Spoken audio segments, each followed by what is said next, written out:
Hola mi gente latino, bienvenidos a un nuevo vídeo.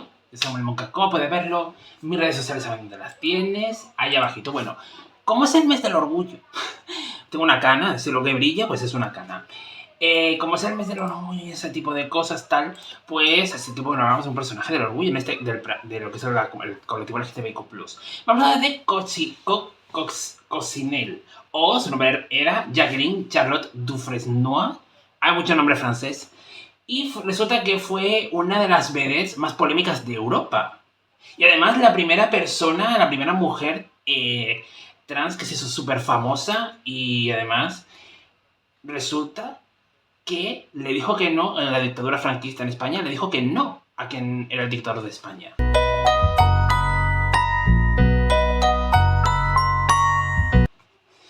Bueno, resulta que hoy todo acontece resulta que el 2 de julio del 62, en el mediodía, la ciudad de Seiza vivió una de las jornadas más eclécticas que se podían recordar. En el hall principal del aeropuerto llegaba los vuelos internacionales y se custodiaba con un centenar de gente que esperaba a la gente que estaba llegando del vuelo. Entre todos ellos, resulta que ante el mínimo movimiento sospechoso, llegó justamente todos los fotógrafos interrumpieron. Porque llegaba alguien, la Coccinelle, que era la vedette más famosa, más polémica de Europa, musa que inspiró a Alessandro Blasetti, y que fue una mujer que años atrás había sido con género masculino y que además defendió a su padre como artillera, una persona que se dedicaba a la artillería en el ejército francés. Evidentemente, y era la némesis de Brigitte Bardot. Que me gustaría hablar de Brigitte Bardot porque, bueno, tiene sus cositas polémicas. Y además, en ese momento, Coccinelle había llegado a Argentina. Y todo el mundo estaba como loco. Era una diva. Y vestía como una diva, actuaba como una diva. Y literalmente llegó con un montón de equipaje a Argentina para triunfar. ¿Pero quién era? Vamos a hablar. Bueno, Coccinelle era su nombre artístico. Pero su persona era Jacqueline Charlotte Dufresnoy, quien nació el 23 de agosto de 1931 en la ciudad de París, bajo un nombre masculino que no vamos a decir, lo puedes buscar, pero yo no lo voy a decir porque estamos hablando en este caso de una mujer icónica, porque sí, era una mujer trans, pero es una mujer. Para la gente que aún es muy transfoba, las mujeres trans son mujeres, los hombres trans son hombres. Desde aquí somos trans supporter. Jacqueline, o su nombre de artístico, Coccinelle, era la hija de un limpiador de vidrieras y de una empleada de una verdulería. No se sabe si tenía más hermanos o tal. Y vivían todos en uno de los barrios más pobres de París. En su biografía dijo que de adolescente vivía en un barrio muy pobre, de casas recomidas por la acción del tiempo y gente que arrastraba una vida de miseria inenarrable. Y miserable también. Y en los inicios de la ocupación alemana, entre el 40 y el 44, Jacqueline, la vamos a llamar obviamente por su nombre cuando se hizo la reseña, ya se reseñó el género y el nombre que ella escogió. La versión es femenina de su nombre, de su dead name. Resulta que ella se fue enviada al campo a vivir con sus tíos. Y es allí donde Jacqueline, pues era una adolescente, empezó a explorar su verdadera identidad. Y allí la permitieron vestir de mujer, diciendo, siempre quise vestirme de mujer, pero mis padres no querían, reconoció Jacqueline en su biografía. Cuando la libertad se reinstaló en Francia y con la caída del Tercer Reich, Jacqueline regresa a su hogar y ganándose la vida como ayudante de peluquería, aprendiendo rápidamente este oficio. Y es que uno de los primeros trabajos fue a domicilio para peinar a Dominique. Era un artista de variedades que por las noches seducía a la platea masculina en una boîte con performance, incluyendo quitarse la ropa y gogo, ¿vale? Jacqueline quedó alucinada, su futuro se empezaba a definir. Ella quería eso, así que comenzó a lucir un pelo más largo, se maquillaba de forma sutil, se llevaba ropa algo más femenina y pantalones unisex para ambos géneros. En aquel momento su físico era más, ya más, digamos, femenino, pero con ese aire masculino, podríamos decir, ¿no? Solo un acontecimiento le corrió de ese objetivo cuando estuvo 6 días en el ejército artillero francés, del cual fue apartada por una insuficiencia torácica. Agrega en sus memorias, pues eso, no tenía calzado porque mis pies eran pequeños y la ropa me quedaba toda grande, es lo que ella misma dijo. Llegamos a 1953, iniciando su carrera artística siendo motivada pues por Dominique, acercándola a Chez Madame Arthur. Hay mucho francés e inglés aquí. Un cabaret que estaba ubicado en el barrio de Montmartre, que si has visto Amélie o has visto la temporada 2 de Heartstopper, reconoces ese lugar. Allí, Jackie la vamos a llamar en plan diminutivo, o Cocinel, que es un nombre artístico, hacía playback en contorneantes canciones que motivaban a un aplauso bastante cerrado. En esas noches compartía cabecera con otras famosas vedettes como April Ashley y Bambi, y alternaría ese trabajo en otros clubes en turno como el Carrusel y Olimpia, donde allí también brillaba la cantante Edith Piaf. Y se inspiró además ella, la propia Jackie Cocinel, se inspiró en la imagen de Marilyn Monroe. Y muchos se animaban a compararla con la estrella máxima de la época, Brigitte Bardot, que era pues una de las actrices más famosas del cine francés de los 50 en Francia, que me gustaría hacer un vídeo sobre Brigitte Bardot, que ya no está entre nosotros, pero bueno. Y es un motivo y además a Brigitte Bardot la ofendió que la compararan con Cocinel. Y nunca quiso trabajar junto con ella. No se llevaban muy bien.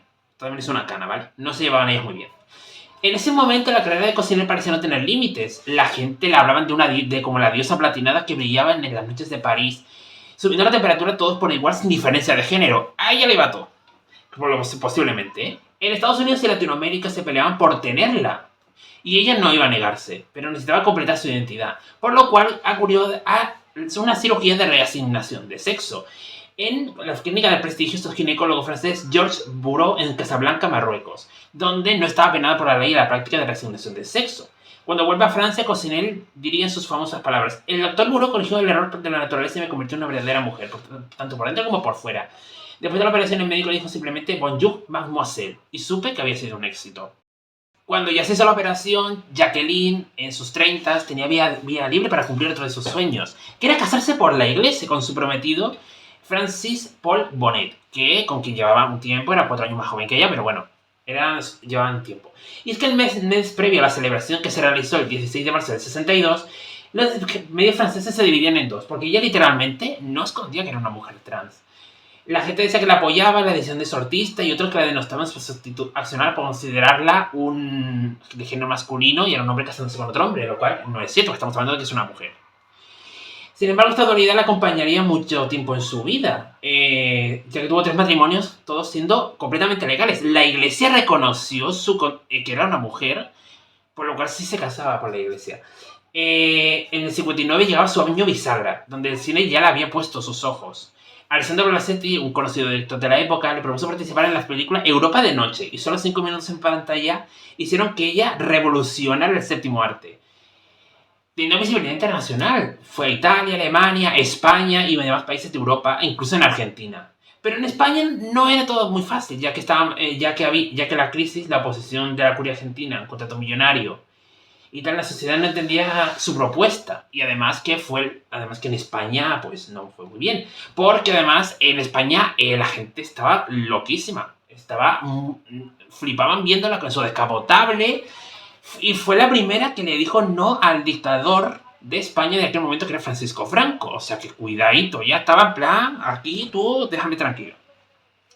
Entonces llega a Argentina, a Buenos Aires. Cocinel llegó a Argentina en el 62.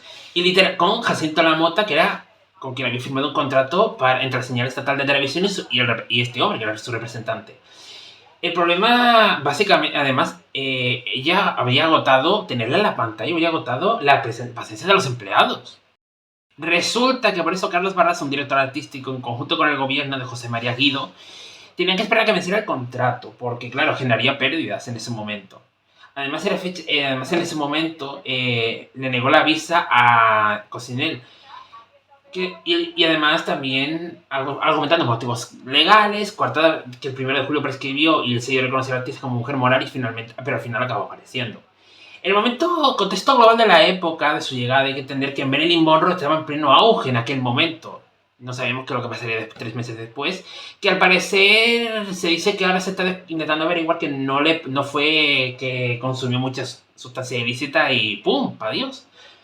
También en ese momento Elizabeth Taylor estaba filmando Cleopatra, una de las películas más famosas del siglo XX. Y muy costosa. Además, Audrey Hepburn había estrenado Desayuno con Diamantes y Sofía Loren había ganado su primer Oscar por la película Dos Mujeres.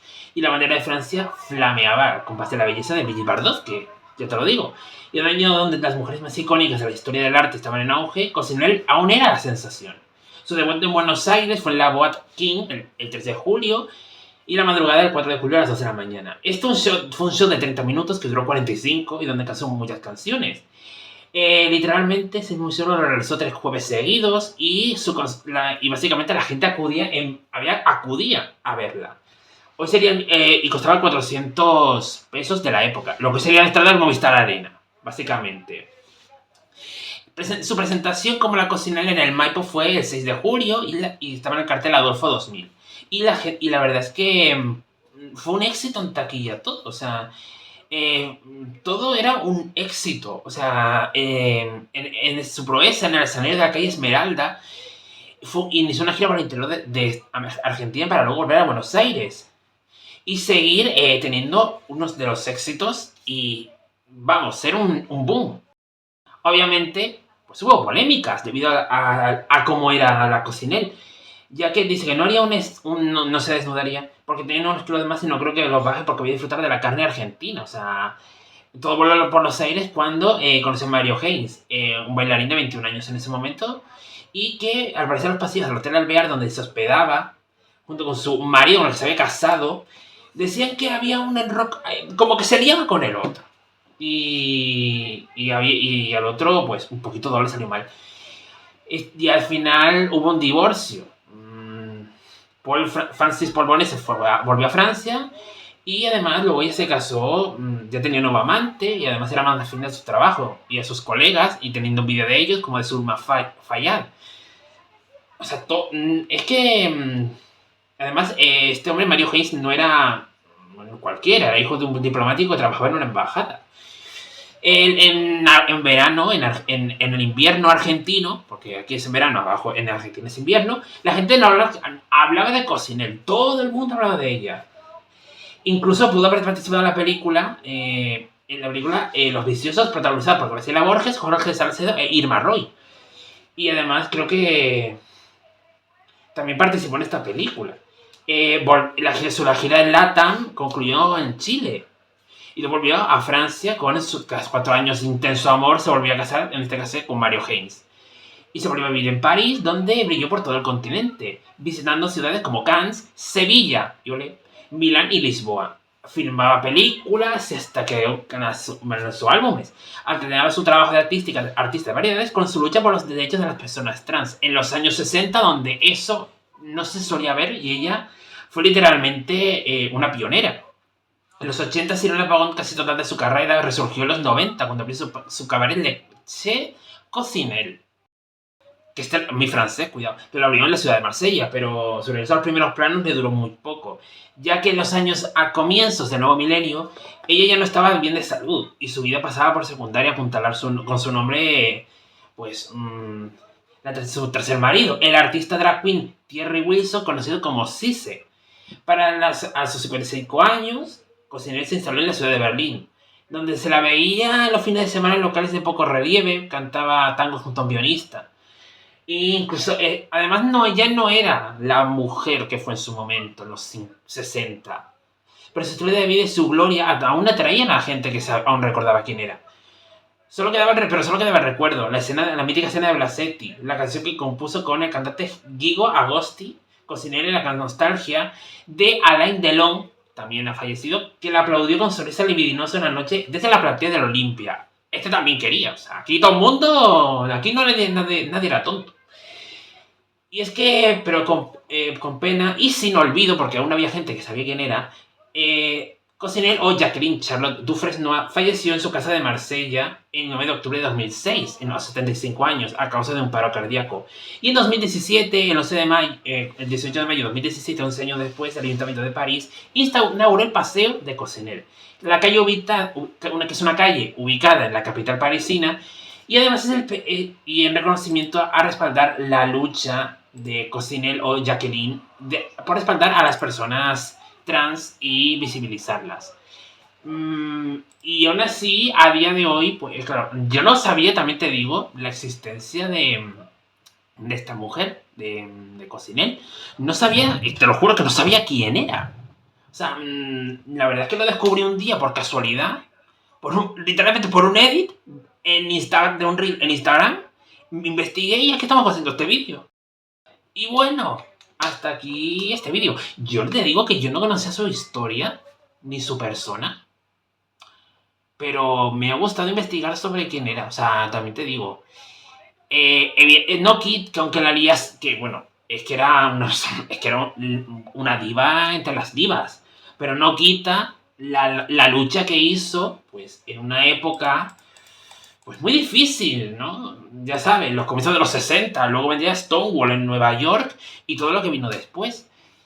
Pero obviamente, sobre todo a mí, no sé, obviamente, aún así, cuando falleció, aún había gente que sabía quién era y que la recordaba. Y que hace prácticamente nada, en 2017, le pusieran su nombre a una calle. Es la primera persona trans que tiene una calle con su nombre. O sea, en reconocimiento a lo que hizo. A mí me parece eso que también la dignifica. Así que bueno, ya sabes que ya hasta aquí. Ya sabes que puedes suscribirte, dar like, activar la campanita, comparte, comenta todas esas cosas. Y no sé qué vídeo será el siguiente. Creo que será un bloguecito por mi cumpleaños. Cuidado. Adiós.